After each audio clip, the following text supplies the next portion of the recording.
अखिया तोहर जादू करेला, दिलवा हमर धक धक धड़केला। तोहरा बिना ए जान हो दिनवा माना कटेला। गाँव के गलिया में जब तू निकले, चांद भी तोहरा आगे फीका दिखले।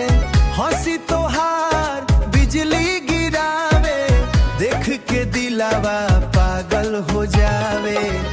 ओ बलमुआ हो तोहरे प्यार में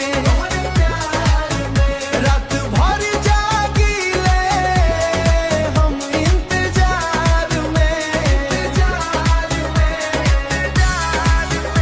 आजा सजना हो बाहों में, दिला दिलावा डूबल बा तोहरे प्यार में। दिला दिलावा डूबल बा तोहरे प्यार में। पायलिया छन के मनवा बहके, तोरे बिना नींदिया ना अखिया